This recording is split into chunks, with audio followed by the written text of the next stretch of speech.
Welcome to the 11 Warriors halftime report. We're live in the 11 Warriors bunker. Jason Priestess, Chris Lauderback. Fun first half, Chris. Bucks lead 38-7.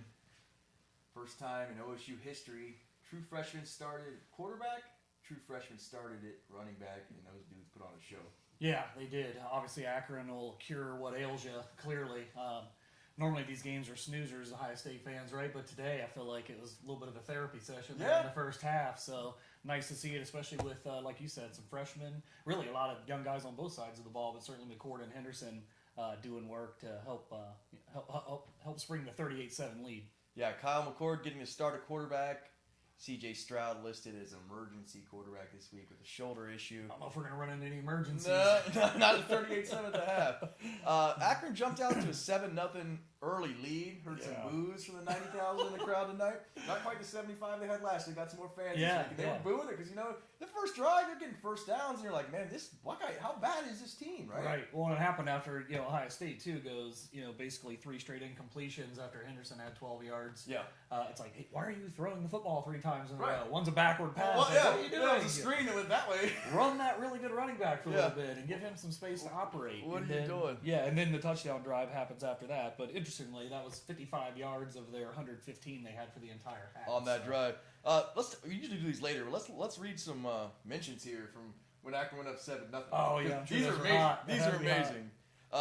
Tim Colvin says, let's face it, Urban demanded excellence all the time. Dave wants to be all the players' buddy, so he's not having it. Right. Here's Andrew Hawka saying, so the first season where Day has his own players, we struggle, huh? Definitely not good.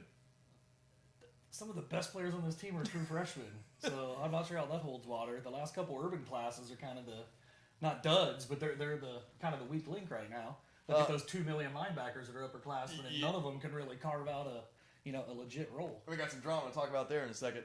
Ryan Beachy with a good burn here. He said, I was told this was the best week of practice. And Travis Parker, we want Bama when it's 7-0. Akron, I feel you. Tim Cantrell, no excuse for Akron scoring in this game. Defensive woes continue. Hopefully McCord settles down. Fire Combs.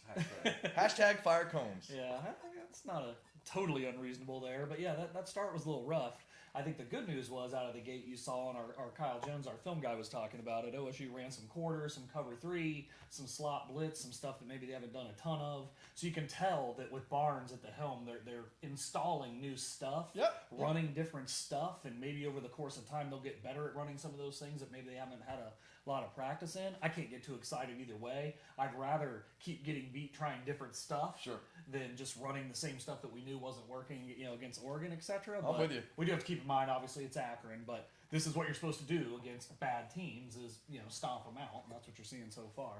Yeah, one last one. Sridhar Natarajan says, wow, defense is truly getting worse by the week. So 7-0, people are hurt, but Ohio State went on a 38-0 run to end the half. Wow. Really, really impressive. We're going to talk about Kyle McCord, man. First half numbers, 11 of 15, 229, 2 touchdowns. Quarterback rating, 245.6. Yeah, seems good. Again, it's Akron. What I really took away from the first half with him is that he started 1 of 4, as we mentioned that first drive, obviously. Right. We said 3 incompletions, 2. The backward pass, I guess, counts as a run somehow. That was news to me. But he started 1 of 4 for 22 yards.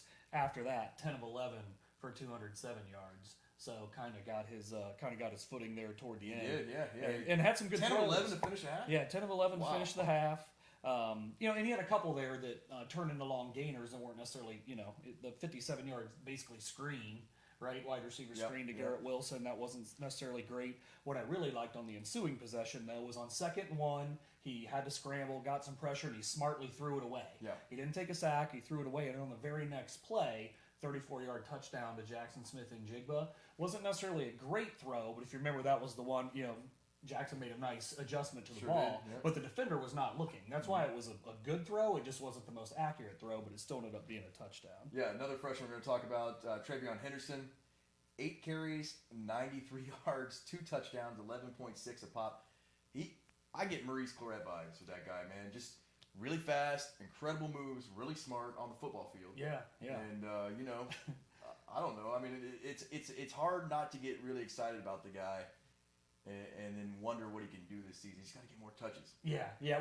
But he does need to get more touches. But I think it's smart in a game like this. This is a freshman who didn't even play last year, right, with COVID. Right. So you probably want to try to do whatever you can to keep him fresh. I'll be interested to see how much he plays in the second half. I think he's going to come out and play a couple drives. You want to see Master Teague in the second half? I mean, we'll probably see him in the fourth quarter. I think Yeah. you're going to see Mayan Williams obviously again before you see that probably. But agree with. I mean, I want to see him carry the ball because he's the best running back on this team, obviously. Sure. But I also want to make sure they can keep him fresh because again, knowing he didn't really play last season.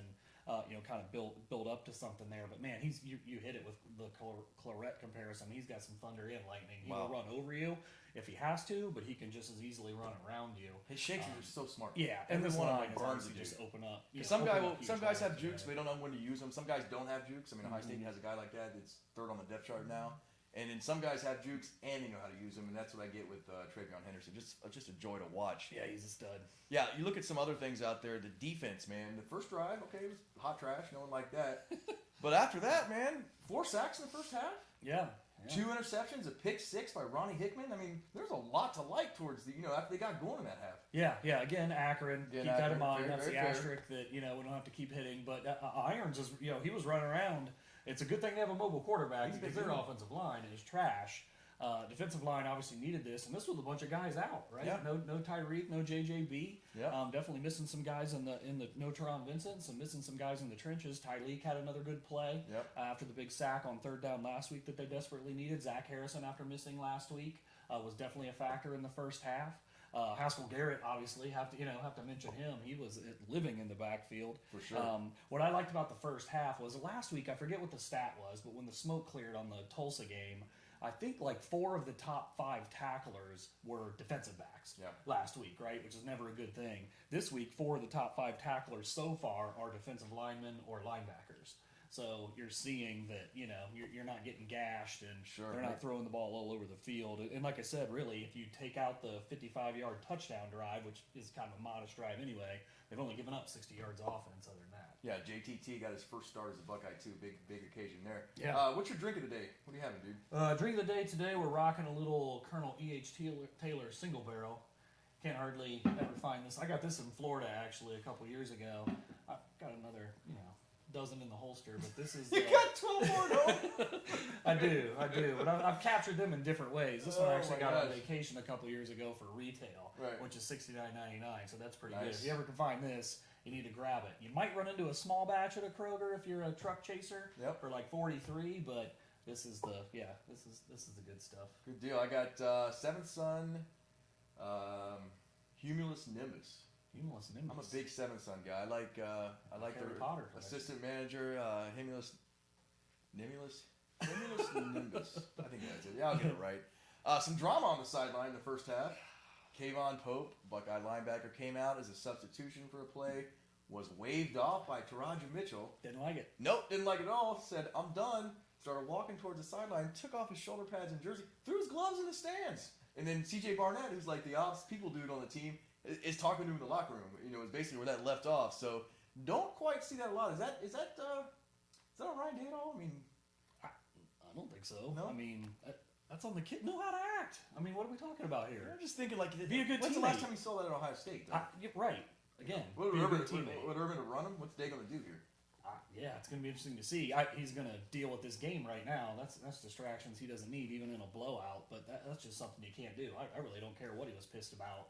That's obviously not acceptable. And it sounded like, he came back to the sideline, and then they took him back to the locker room. Like, it's a good way not to get don't need reps. you here. Throw your gloves in the stands. I get the frustration, but we all get frustrated at times. That's not how you handle it. And this is, on top of a guy transferring out, hitting the transfer. Yeah, Dallas Gant hit the portal this week, and then which is cool because the Vikings got a lot of great linebackers. But really, if we're gonna talk about the linebackers, what I saw in the first half, I'll be interested in snap counts because it's hard to track at real time. But saw a lot of Cody Simon out there, a little less Tommy Eichenberg. It looked like Simon had the pick as we mentioned. Taraja had a heck of a play. He had a whiff on a play early in the first half on that touchdown drive, but I thought Simon looked pretty good out there.